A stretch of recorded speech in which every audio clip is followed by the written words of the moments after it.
Two Ontario teachers' unions have passed a strike vote. What does this mean for you? We're going to go over what this could mean and my speculation about what might happen. For those of you who don't know, I am an Ontario teacher. So the public elementary teachers and the Catholic teachers in Ontario have voted in favor of a strike, with mandates in the 90s range. And the Catholic union covers both elementary and secondary. So what about public secondary schools? OSSTF, my union, accepted an arbitration deal. But there is a very specific reason why OSSTF accepted an arbitration deal and the other two unions didn't. When secondary teachers were negotiating with the provincial government, the province basically was just not budging on pay. For everything else, it was pretty semi-reasonable. What the province wants to do to elementary teachers in this province is disgusting. Not only do they want to offer them a roughly 1% pay increase again, they want to cut their benefits and also cut their planning time. If you know anybody who is an elementary teacher, you already know how busy their day is. They basically get less than an hour a day to have their lunch, plan their lessons, mark things, and take care of everything else they need to do in order to run efficient lessons in their classroom. And the government wants to cut their planning time. You have to remember the difference between secondary and elementary teachers is that in secondary, not only do we have our lunch, but we have a prep period. This means that a lot of secondary teachers have the time to create lessons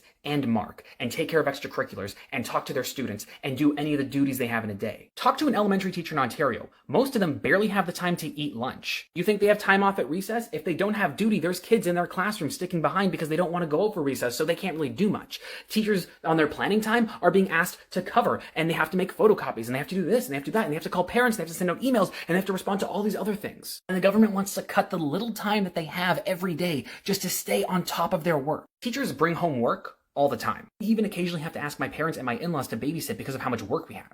Okay, so what? What does this mean for you? Most likely the unions will start doing work to rule, which means they won't be doing anything outside of their contract like extracurriculars. And I know that this sucks. There's also no guarantee that it will happen. Also, in the upcoming weeks, there's going to be the arbitration between OSSTF and the province. If the arbitration deal is good, it limits the possibility of a strike for the other unions, because the province won't be able to offer less than what OSSTF got. The real problem is whether or not the province is going to budge on class sizes and prep time. And the reason that the government wants to increase class sizes and cut prep time is to cut staffing. It's their way of saving money. But that means a worse educational outcome for your children. That means a busier classroom for your children. That means more stressed out teachers for your children. That means less teachers for your children. So it is in your best interest to support the teachers in their strike. Because nobody wants to strike right now. That's why OSSTF went to arbitration and the other unions didn't. Because the government isn't trying to fully dismantle the secondary system, yet at least. But if they get away with what they want in the elementary system, it will absolutely ruin the educational outcomes for your children. When teachers say that we are doing this for your children, believe me, we are. Because if this was just about money, all three of the major unions would have gone to arbitration to avoid a strike. There is a reason why elementary teachers are not giving up this fight, and it is for